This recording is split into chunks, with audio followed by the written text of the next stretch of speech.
You are listening to the IFH Podcast Network. For more amazing filmmaking and screenwriting podcasts, just go to ifhpodcastnetwork.com.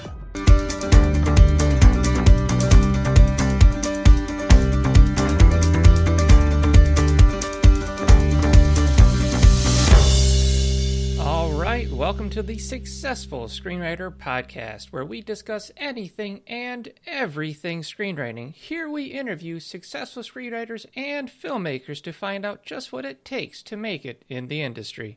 All right, welcome to the podcast. We have on such an awesome guest today.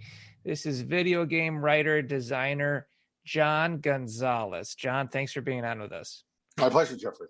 John, you've worked on Horizon Zero Dawn, Middle-earth: Shadow of Mordor, and personally, my favorite, Fallout New Vegas. So exciting. I actually wanted to bring you on because the Fallout games are pretty incredible. They're immersive, they're sci-fi, post-apocalyptic, all that stuff. Really fun to play.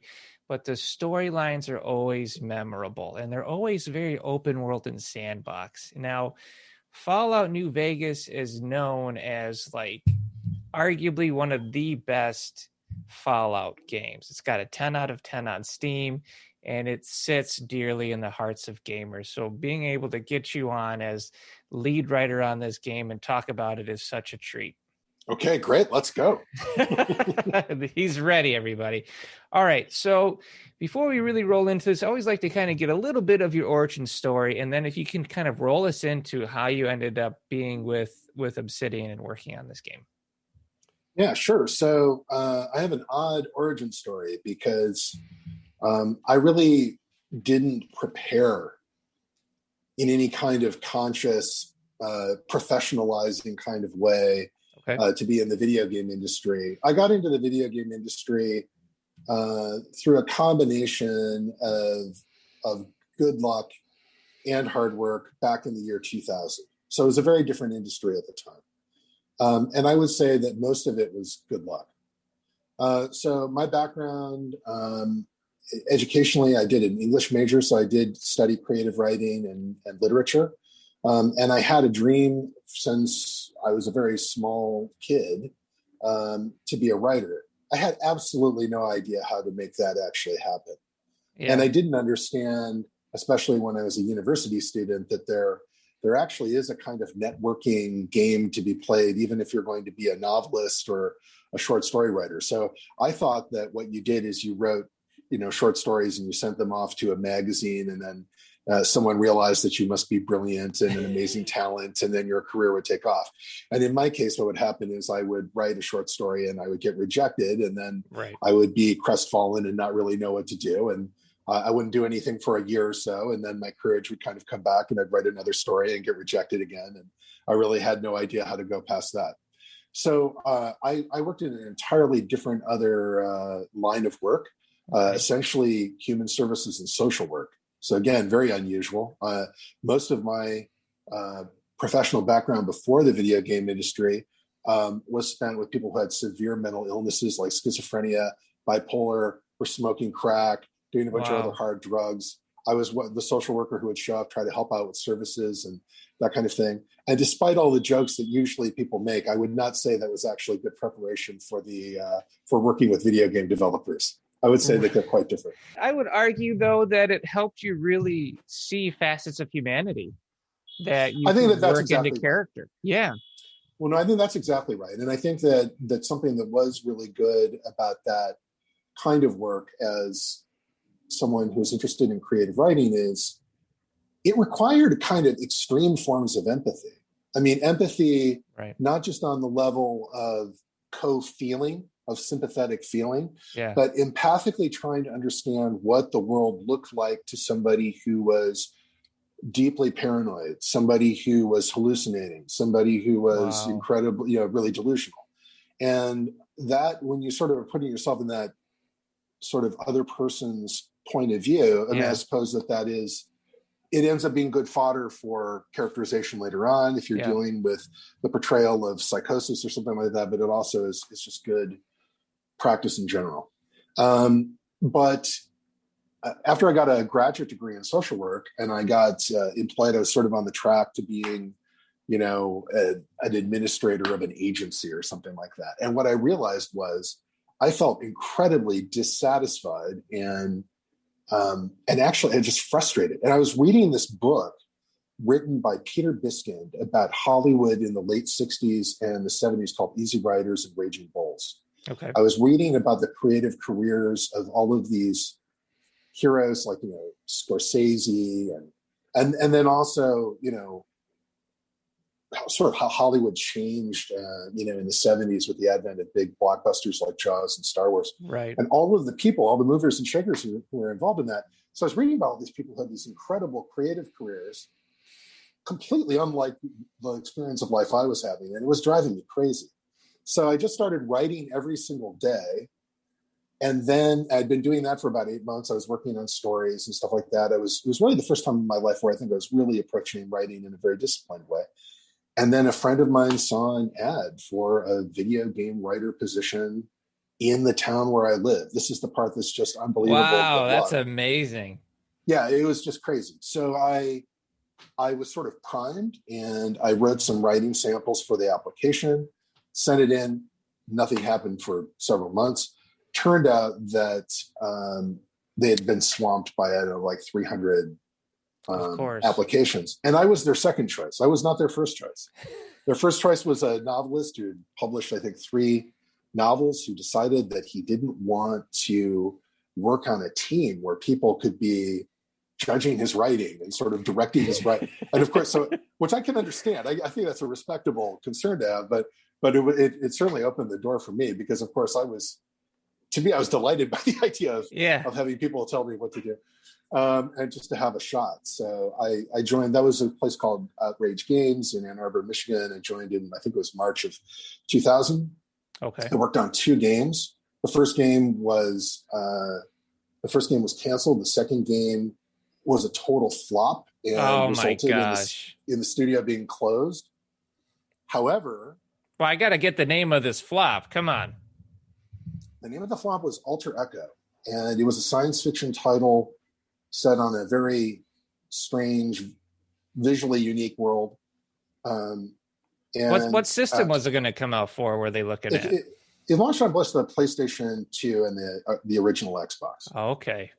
And I think on both platforms it sold about 60,000 copies, which is really bad. Yeah. And one time I was at an industry event many years later, I remember, and I was asked to summarize my career, and I said I worked on a game that none of you have ever heard of called Alter Echo. And one guy said, I played that. And I said, oh, thanks for the sale. And he said, oh, I didn't buy it.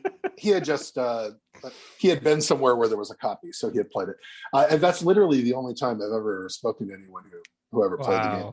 So it was in terms of sales, in terms of critical reviews, is a rather inauspicious start. I mean, it was a canceled project and a project that flopped.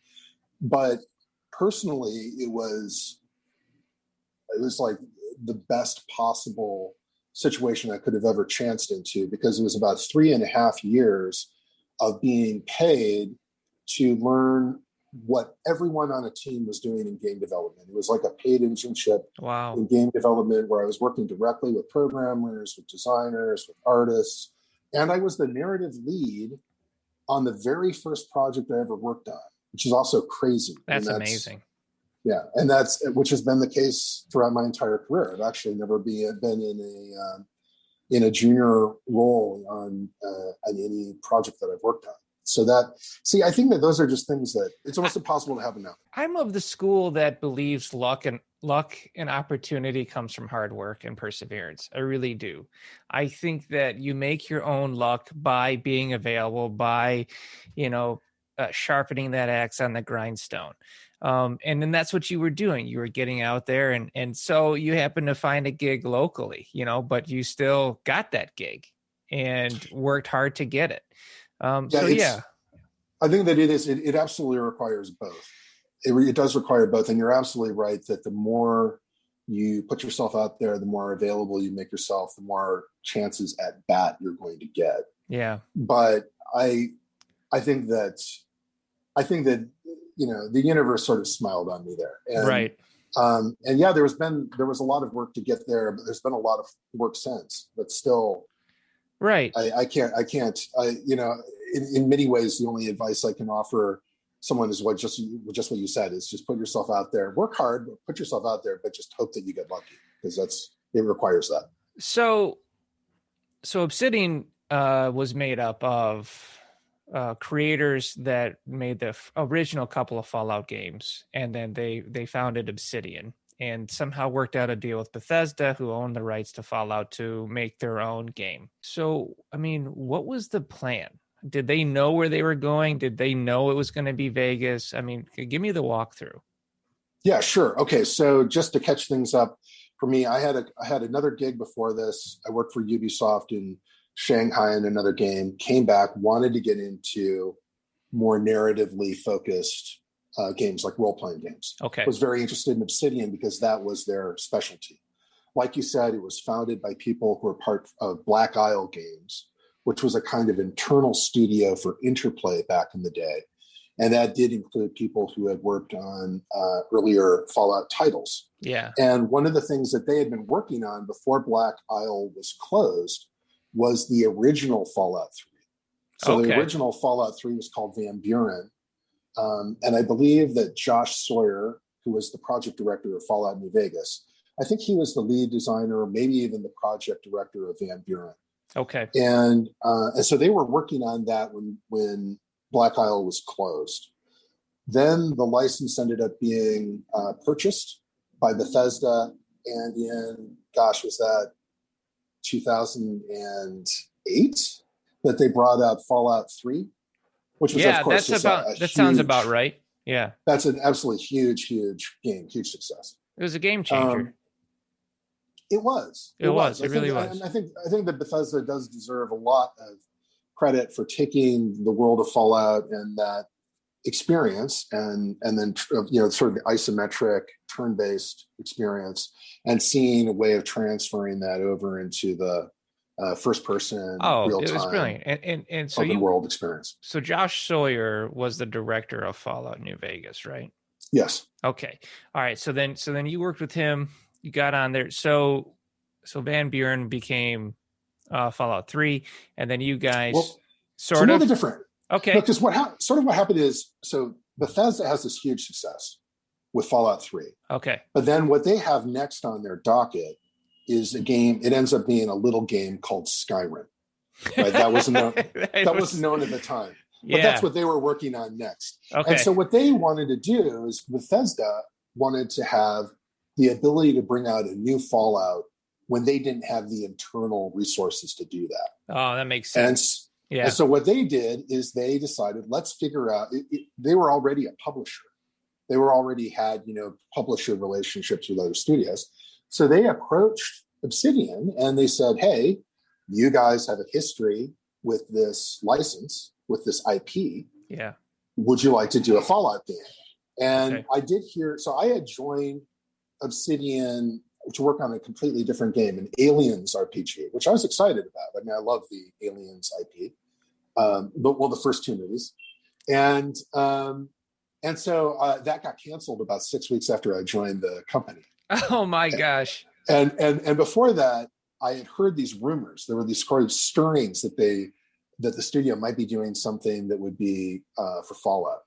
And I thought, damn it, I wish I could be working on that, because I just adore Fallout. Fallout was one of my, favorite series. Yeah. And so Aliens got canceled, and I was not laid off, which I was surprised by, because I was the newest kid in the studio. And so the next morning, I was writing up this email to Fergus Urquhart, who's the CEO of Obsidian. And I was saying, obviously I'll work on anything that you want me to work on, but if there would be any chance that I might be able to work on this Fallout game, I would really like that. And before I finished that email, Fergus came into my office and he said, okay, so you're the lead narrative guy on the new Fallout. And then he just turned and walked out of the office. You hadn't even sent the email. No. And that's fantastic. All it was that Josh had worked with me for a number of weeks on the Aliens RPG and felt like there was potential there. I wouldn't think that he could have thought, oh, this guy's amazing. He'll do it. I just think I think that he saw a promise in the performance that I had to that time. That's great. So he wanted to see me in that role. And so I was freaked out. I mean, I was overjoyed, but I was freaked out. Yeah, of course. I mean, it's a huge gig. So who pitched the New Vegas idea? So I think that New Vegas, the location was definitely, well, I shouldn't say definitely. My understanding is the location was chosen by Obsidian. Okay. They wanted to bring Fallout back out to the West Coast. You know, Bethesda is an East Coast developer. They'd done Washington, D.C. Yeah. They ended up doing Boston in Fallout 4. Yeah. These guys wanted to bring it back out to the West Coast, okay. like the original Fallouts. And then I think it was Chris Avallone who pitched this idea that the game would begin with you being shot in the head and left in a shallow grave. I love that idea. Yeah, like a mob, very much kind of like a Vegas mob story beginning. And then Josh Sawyer wanted to have the game climax with the battle for Hoover Dam between this faction of Caesar's Legion and the NCR. And the New California. Yep. Yeah. And then the rest of it was sort of, figure this out. So you guys kind of beated it out right away. What I really liked about the intro of waking up in a grave, because the whole thing about Fallout 3 was, from birth, right? So the training was you're a baby, and that was that was the training situation. So I was really curious in New Vegas when I sat down to play, like, how are they going to top that? Because it is kind of cool to grow up from a baby to an adult. And then getting shot in the head and being birthed out of the grave that way was brilliant. I thought it was a great follow-up to Fallout 3 and very Vegas-y, so you guys absolutely nailed it. And then you go on that adventure and that journey. So in the designing of this game, of the narrative where you have the peak at the Hoover Dam, that makes total sense. It's really cool. But where did things like, Mr. House come from? I mean, stuff like that is fascinating. It really came from a kind of phase of research that I did once I was on the project. I just started to read whatever I could about Vegas and also to watch a lot of films that were set in Vegas. And interestingly enough, I had never been to Vegas and we didn't have a research trip budget. So I never got to Vegas until after the game. But so some of the things that were kind of seminal references that I encountered, one was definitely Bugsy Siegel, who's very much the inspiration for the Benny character. Who was voiced by Matthew Perry, by the way. Yeah, which is definitely, I think, like kind of casting against type. Yeah. But he really wanted to be, we were really fortunate that Matthew Perry had played Fallout 3 and had adored it. And he really wanted to be involved in the next Fallout. That's cool. So he sort of volunteered and took a big pay cut in order to, we definitely did not pay him what he would have gotten for a Friends reunion to be in Fallout New Vegas. Yeah. So that inspired Benny. And then the other thing that inspired Benny was really the whole Rat Pack Rat Pack, not Rat Pack. Rat Pack, yeah.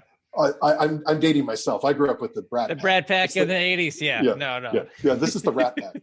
and this kind of very specific kind of cool that they had, and this very interesting patois that they had, and you really get this in the original Ocean's 11, for example. Just some amazing examples. The suits and the swagger.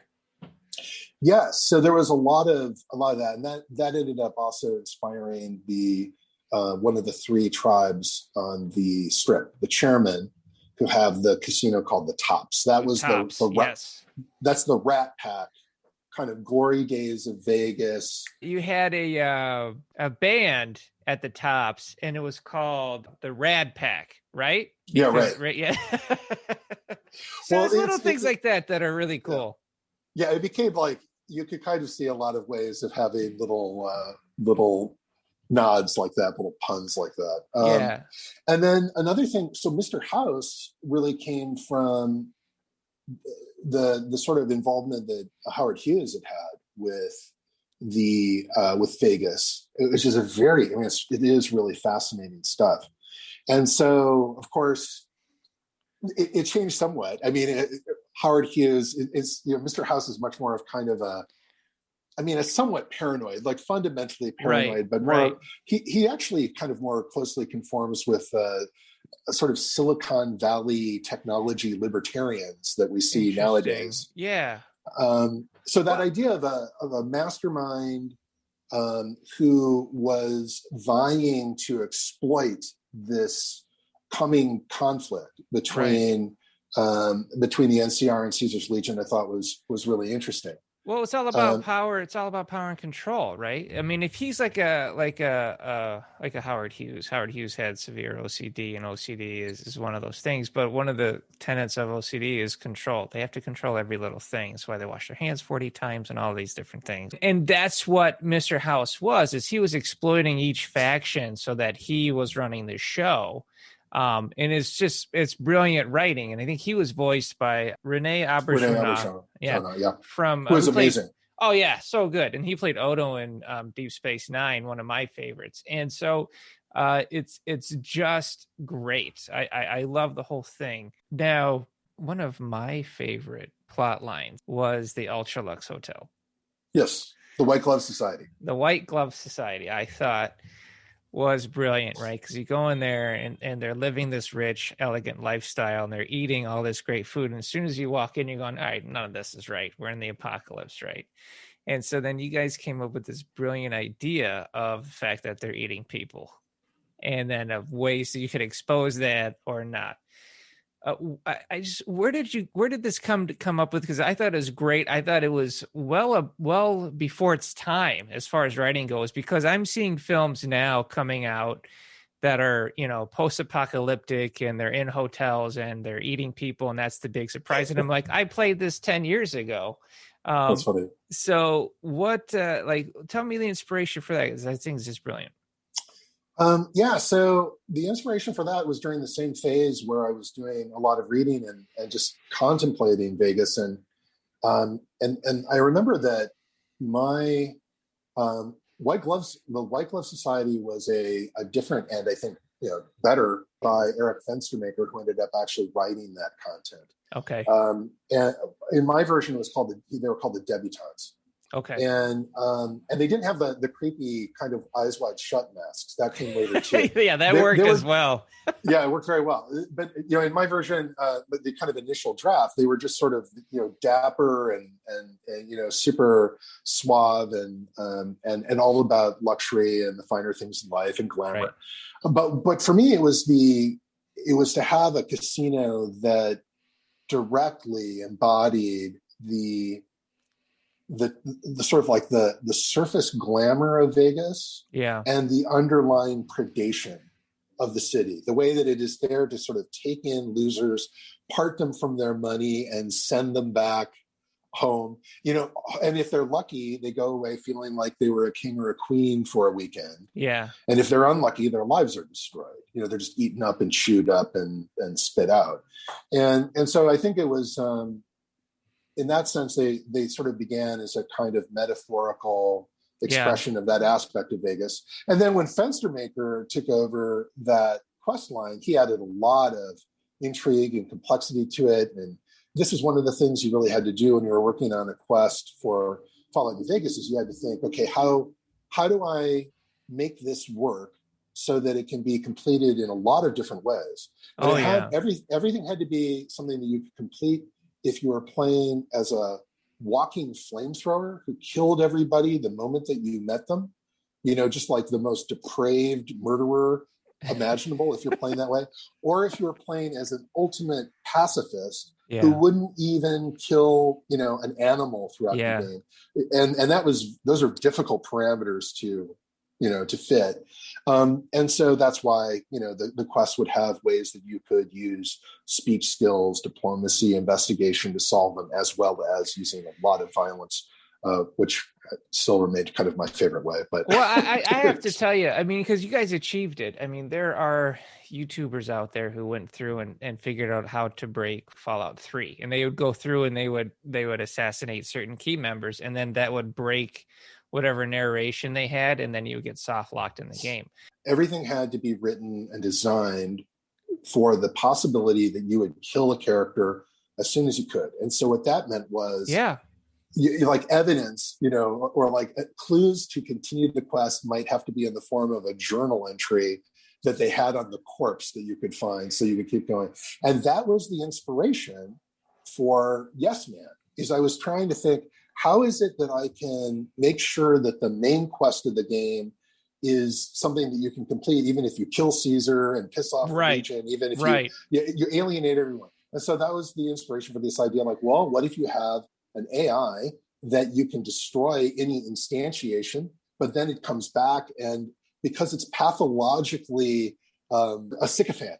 I'm sorry, it was me, it's my fault. He just accepts any amount of abuse. And that was just to make sure that it could proof the main quest for the total sociopath. Well, it's absolutely brilliant, because I'm not going to say I didn't have a playthrough where I was a walking flamethrower.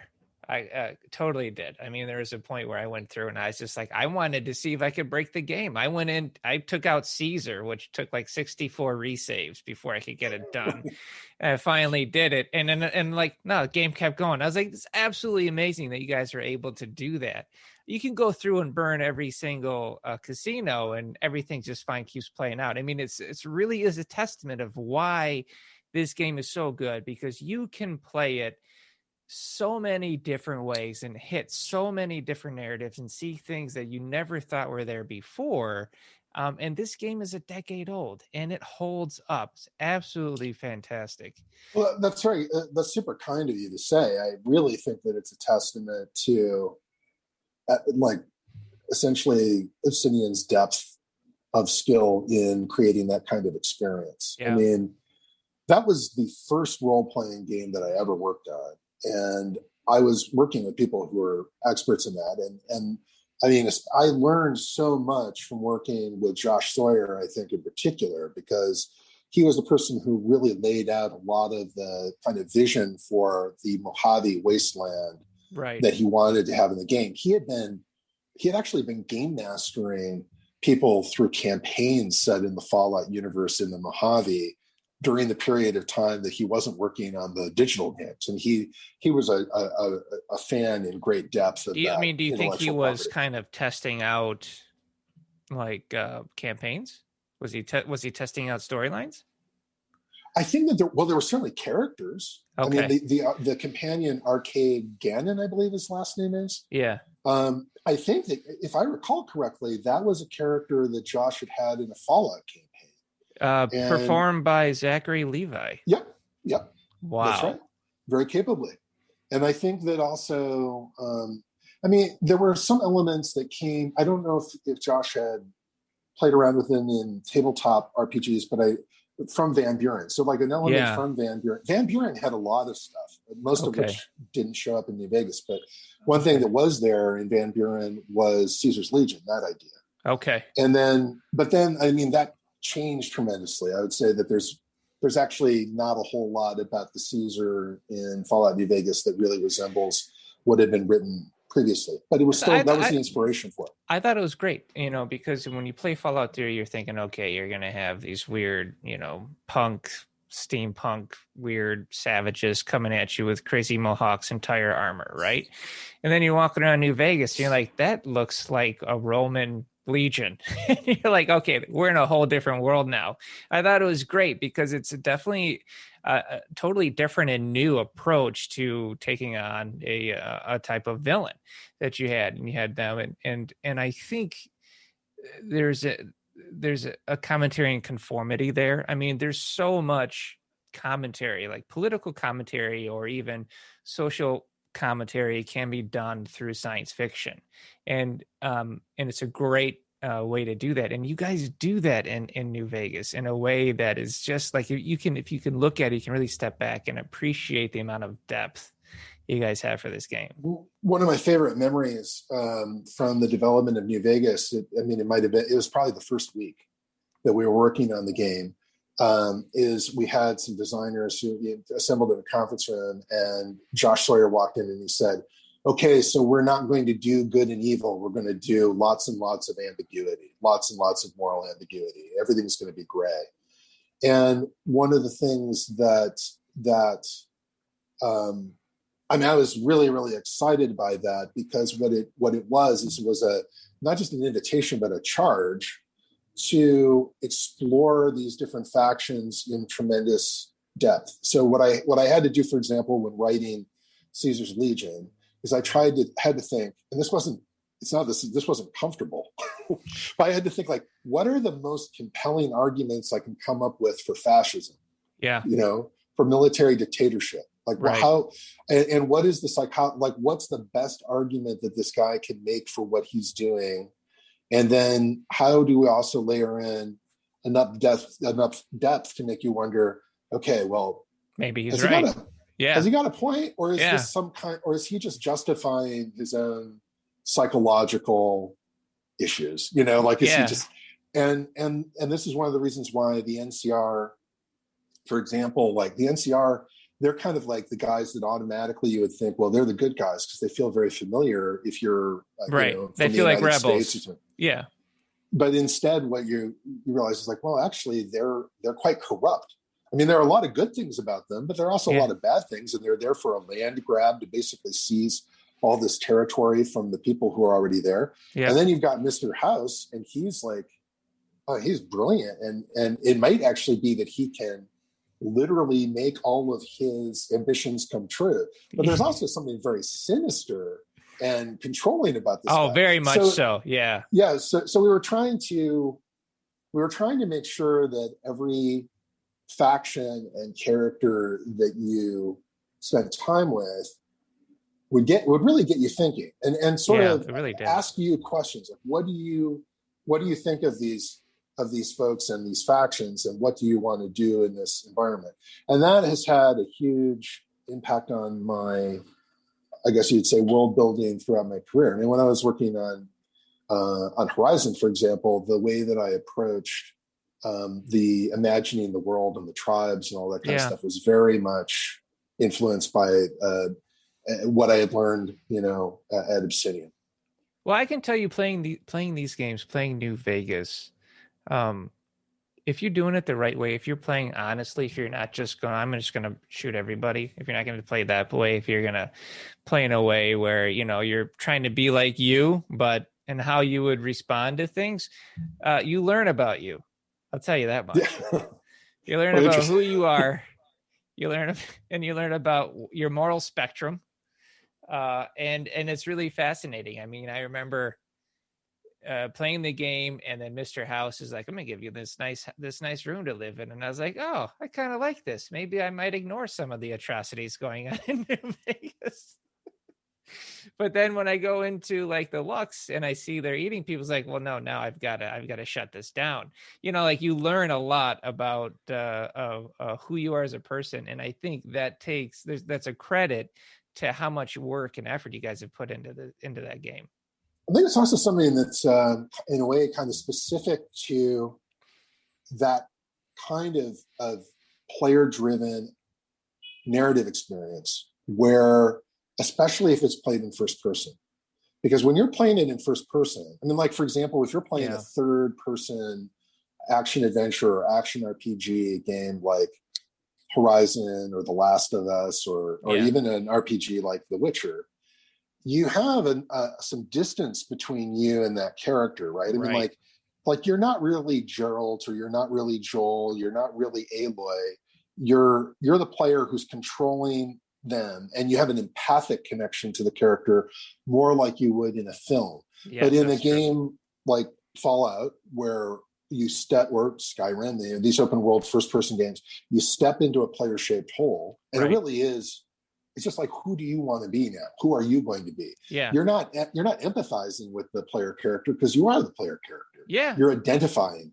You're fused with that position in the world, and so I think it sort of, you're making decisions on the basis of what you want to do and how it makes you feel, not on the basis of how you think a character might feel or what a character might want to do. This podcast is brought to you by thesuccessfulscreenwriter.com, where you can find instructional books, videos, courses, and screenplays of Hollywood's biggest hits to download. As an added bonus, visit www.thesuccessfulscreenwriter.com to download The Guide for Every Screenwriter for free.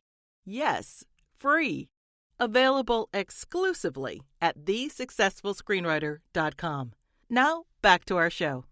I mean, it's very true. I mean, I remember doing a playthrough where I was like, I'm purposely going to play the bad guy. I'm going to do horrible things, just because I wanted to see what would happen with the game. And I hit a point where I found a stable of slaves, and I was like, I'm not okay with this. But you hit that wall and it was like, I was shocked to run into that as a gamer and that it would elicit that kind of a response. So, with the different casinos, we had the Ultra Lux. We talked about the Lucky 30 at the tops. There's also Gomorrah, which is more of like the seedier casino. Right. Yeah. And it seems like with all of these different casinos, you're kind of representing really different facets of humanity. I mean, that's what I was taking out of it.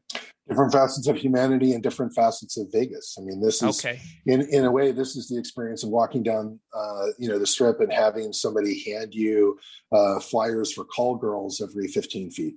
Yes. I mean, there's a lot of humanity for sale, and there's a lot of vice for sale in that city. That's part of its, I guess it's part of its allure for many people. And what happens in Vegas stays in Vegas, as the saying goes. Yeah.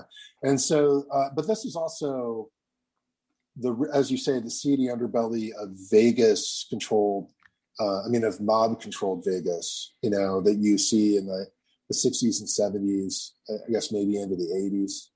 I'm a little bit hazy on on the research now. But this is the stuff you kind of see, in a way, like in Casino or something like that. Right. Somebody's going to get their head crushed in a vice, and there are a lot of bodies that are piling, and a lot of violence. And so, the Omertas, I believe, were the tribe there, and they very much embodied that aspect. So I want to talk to you about the companions real quick, because I thought the companions in Fallout New Vegas are really cool. I mean, you had Raul, who was voiced by Danny Trejo, who was a ghoul, which, great character. You had a couple of robots. You had the Fallout's known for having their dog companions, and so you made one cybernetic, which was really cool. So when you were designing the companions, did you have specific types of companions or demographics that you're aiming for? Yeah, I think that from what I recall, the companions were actually more, I think they were more pitched by Josh. They might have even been pitched by some of the other writers. My duties on the game were much more the kind of the main quest and other side quests that were related to the strip. I didn't write any of the companions. Okay. So the arcade Ganon was written by Josh Sawyer. Both Raul Tejeda and Lily Bowen, I think was the name of the super mutant or the Nightkin. Yeah. Both of those were written by Travis Stout. Okay. Eric Fenstermaker wrote Craig Boone and Veronica, the scribe. With the companions, I thought they were really interesting because you guys went in a different direction. It wasn't just basic. They're going to follow you along. I mean, you had some companions that had a lot of heart to them, and you could become attached to them and favor them. Of course, I was stuck on Eddie just because I thought it was cool to have an iBot. So I just had an iBot follow me around. I thought it was pretty awesome. Now, did you guys know that this game was going to be so well received? Well, no, I don't think we knew that. And I think that actually that it wasn't as well received when it first came out. I mean, when it first came out, the Metacritic on famously or infamously, the Metacritic on the PlayStation and Xbox platforms was 84, because apparently at 85, the studio would have received a $1 million bonus from Bethesda. And the reviews were very positive, but the title was plagued by bugs, and really slammed for that. And I don't know why it is that the game was especially slammed for that, because this is something that I think a lot of the time Obsidian people have felt was that, like, well, the Bethesda games came out and they were full of bugs too, but they seem to not get. So I think that there was a feeling that wasn't entirely fair. I think that it's a game that in some ways has as the bugs were fixed and as the experiences refined a little bit, I think that the estimation of it has, if anything, increased over time. Oh, absolutely. I mean, it has a perfect 10 on Steam. That's not easy to do.